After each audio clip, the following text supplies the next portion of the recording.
शांत से कस्बे विलोब्रुक में एक जिज्ञासु लड़की रहती थी, एलाइजा। वह 11 साल की थी, किताबों से बेहद प्यार करती थी और हर जगह अपना एक छोटा सा नोटबुक साथ लेकर चलती थी। पूरे शहर में उसकी सबसे पसंदीदा जगह थी पुराना सार्वजनिक पुस्तकालय।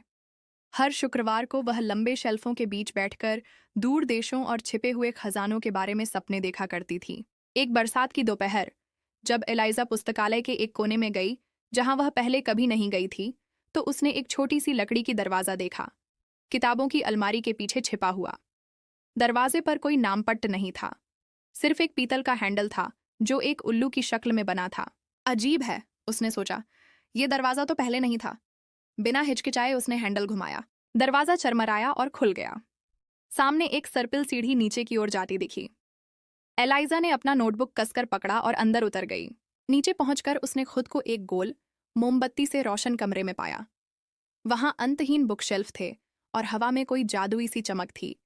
लेकिन सबसे चौंकाने वाली बात यह थी, किताबें फुसफुसा रही थीं।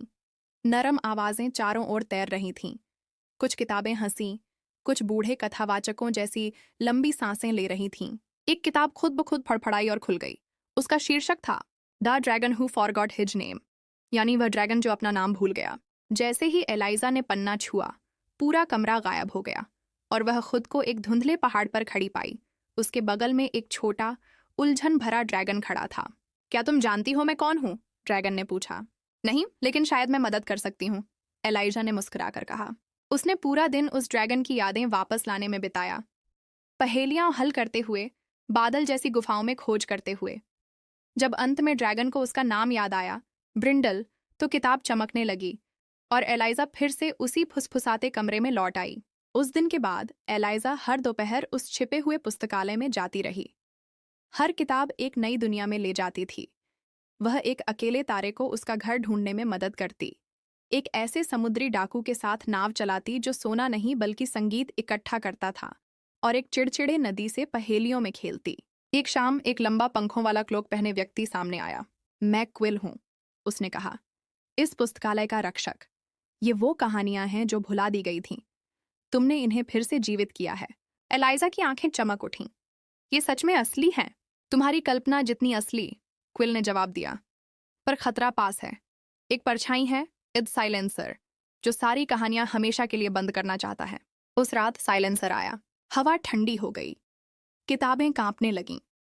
एलाइजा पुस्तकालय के मध्य भाग में भागी और अपना नोटबुक खोला। उसने अपना पसंदीदा पन्ना, एक कविता, फाड़ा और हवा में उछाल दिया। शब्द जुगनुओं की तरह चमकने लगे। कमरा रोशनी से भर गया। साइलेंसर गुस्से से फुफकारा और गायब हो गया। पुस्तकालय बच गया था। जाने से पहले क्विल ने एलाइजा को एक चांदी का पेन और एक नया नोटबुक दिया। अब तुम एक स्टोरी कीपर हो। लिखो, सपना देखो, साझा करो। ये पुस्तकालय हमेशा तुम्हारे साथ रहेगा। वापस विलोब्रुक में एलाइजा अब भी हर दिन पढ़ती थी। लेकिन अब जब वह कोई किताब खोलती तो वह केवल शब्द नहीं पढ़ती, वह फुसफुसाहटें भी सुनती। और जब रात को खिड़की पर हवा पर्दे को हिलाती, वह मुस्कुराती, यह जानकर कि कहीं न कहीं कोई नई कहानी उसका इंतजार कर रही है।